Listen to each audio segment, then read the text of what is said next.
Hello दोस्तों, कैसे आप लोग?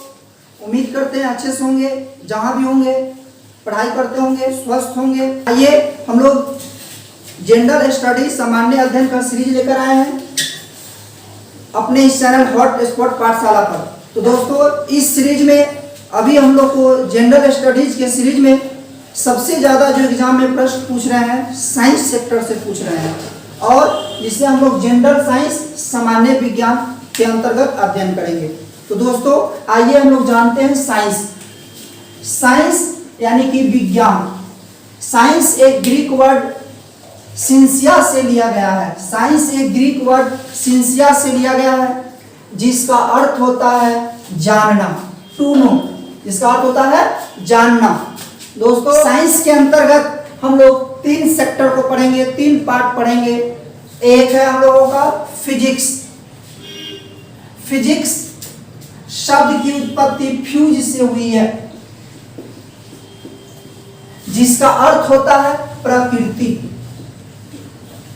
यानी कि नेचर। फिजिक्स शब्द की उत्पत्ति फ्यूज से हुई है, जिसका अर्थ होता है प्रकृति।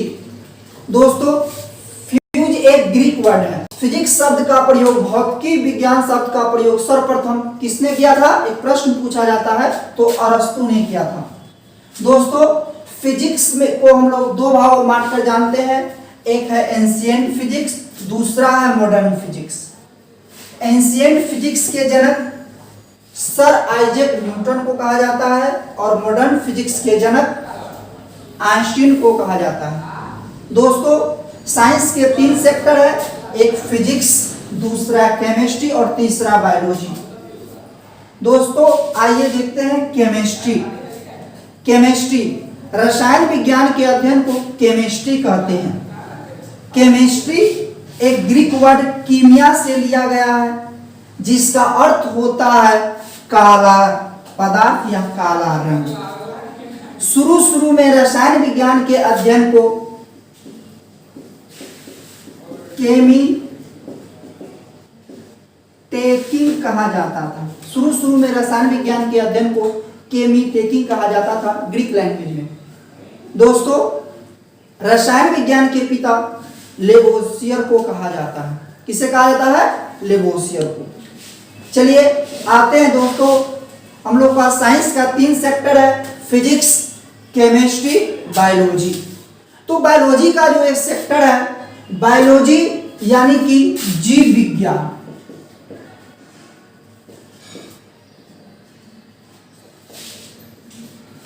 जीव विज्ञान बायोलॉजी हमारा दो वर्ड से मिलकर बना है, बायो प्लस लॉजी।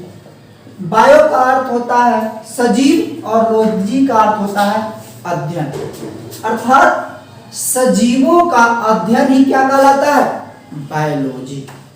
दोस्तों, बायोलॉजी को हम लोग दो टर्म में बांटकर पढ़ेंगे, एक जूलॉजी और दूसरा बॉटनी। जूलॉजी यानी कि जंतु विज्ञान, जूलॉजी यानी कि जंतु विज्ञान, और बॉटनी वनस्पति विज्ञान।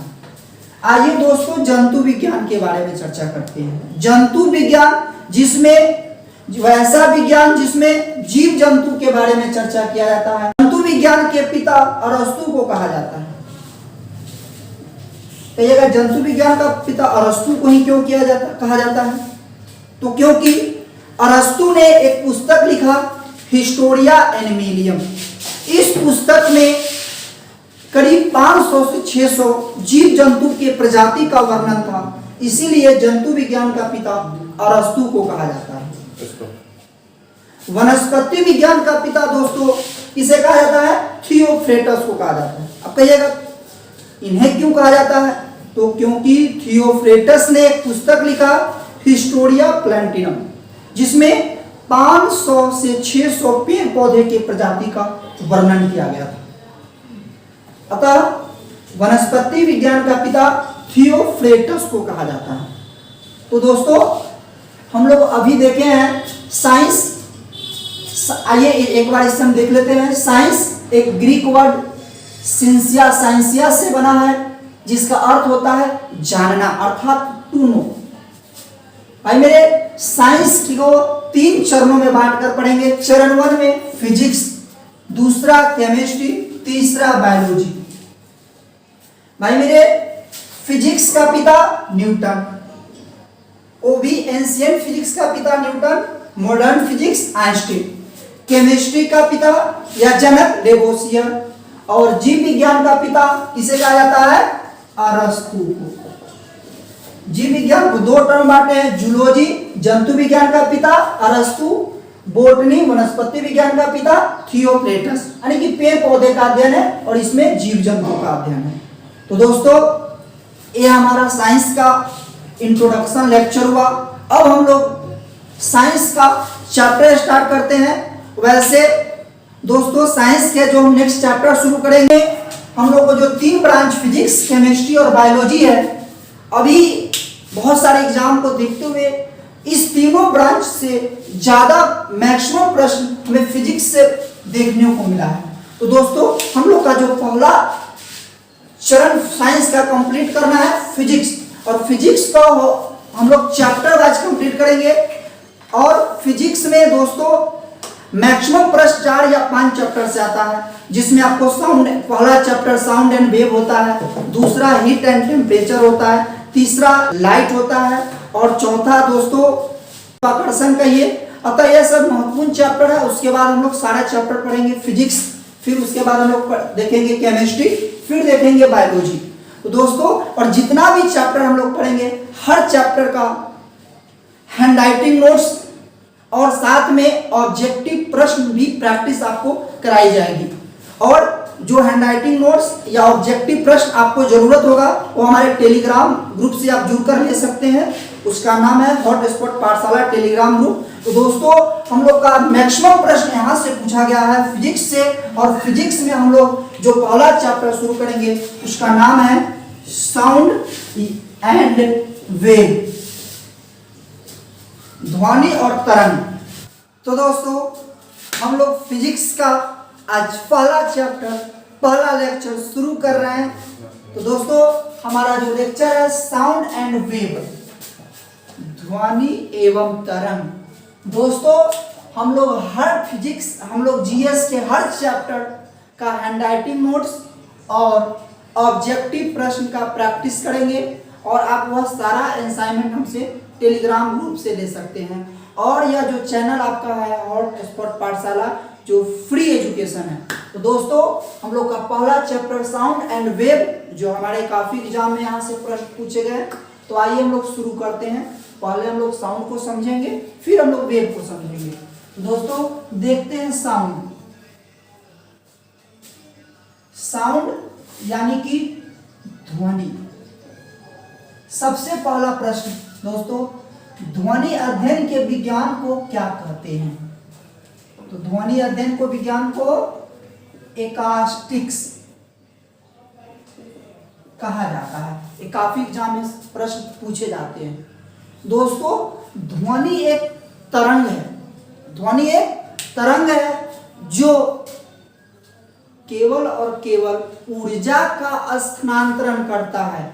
कण का स्थानांतरण नहीं करता है, ऊर्जा का स्थानांतरण करता है। दोस्तों ध्वनि एक वेव है। तो ध्वनि कौन तरंग है प्रश्न पूछता है? तो दोस्तों ध्वनि एक अनुदैर्घ्य तरंग है।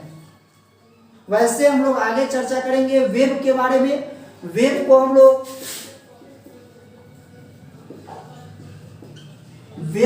दो भाग बांट के पढ़ेंगे, एक यांत्रिक तरंग यानी कि मैकेनिकल वेव, और दूसरा विद्युत चुंबकीय तरंग इलेक्ट्रोमैग्नेटिक वेव।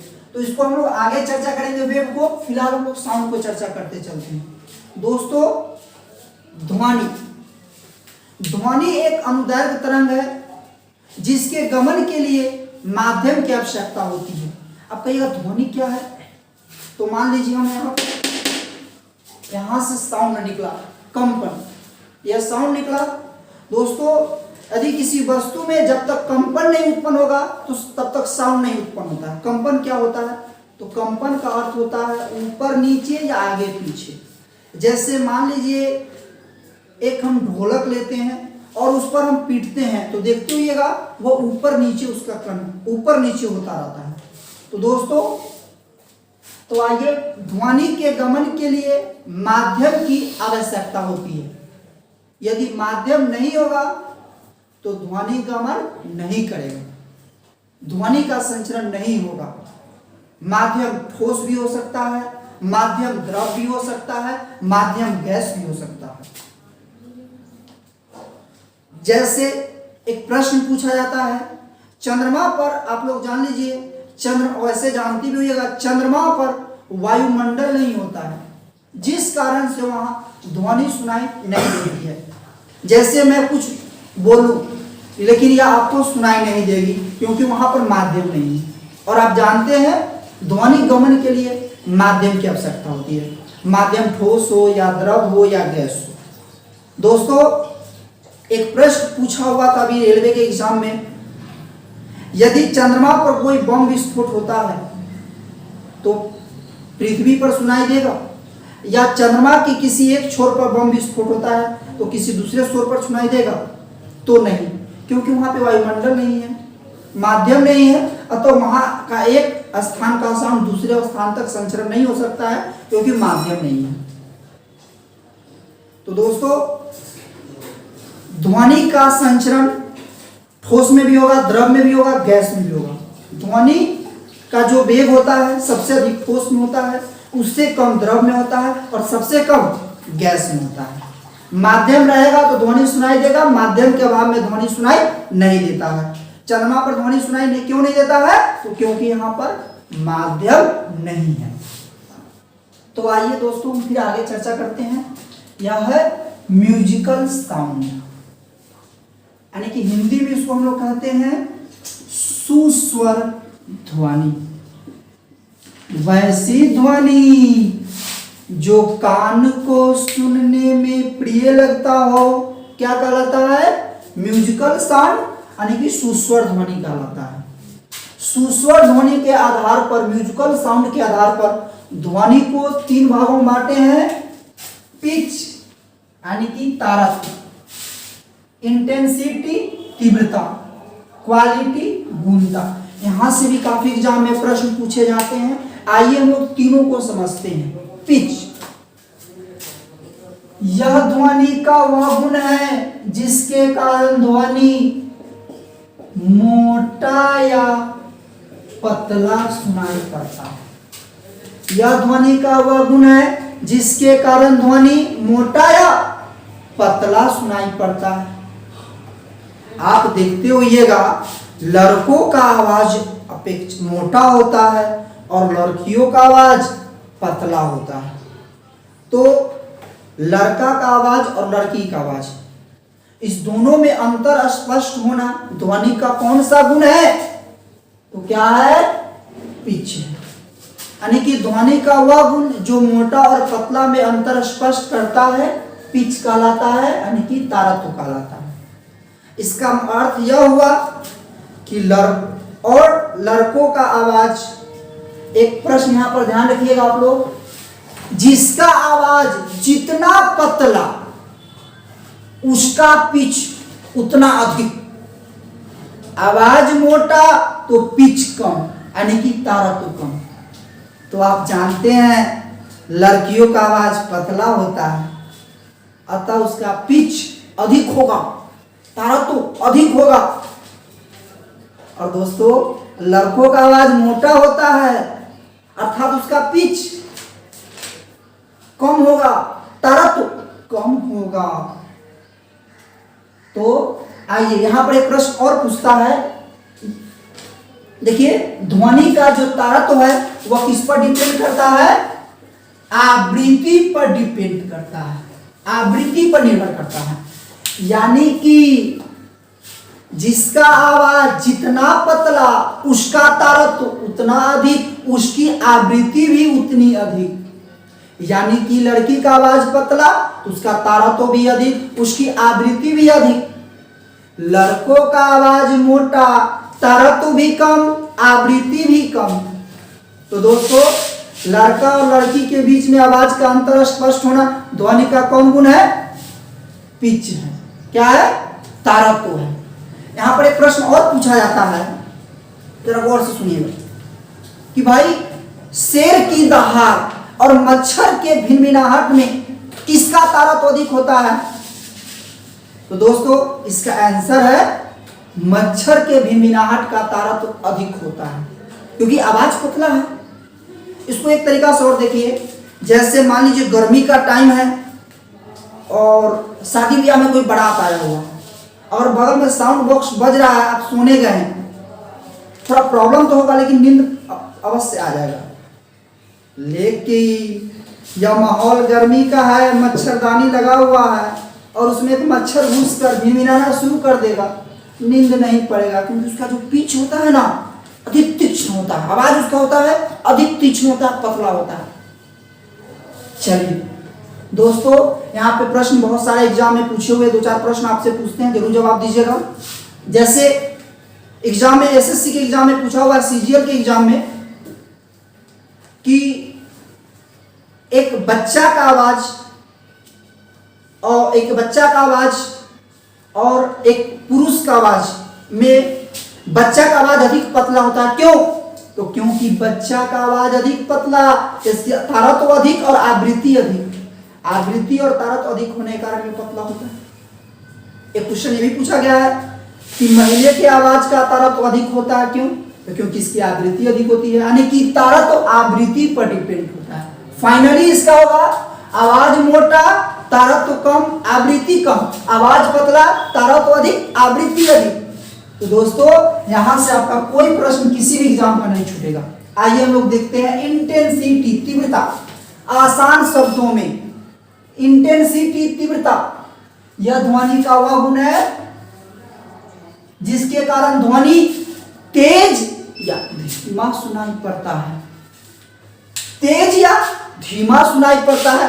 यदि तेज ज्यादा है तो उसका इंटेंसिटी, तीव्रता अधिक है। इसका एक और नाम होता है प्रबलता। यदि आवाज तेज है तो इंटेंसिटी अधिक है और धीमा है तो इंटेंसिटी, प्रबलता कम है।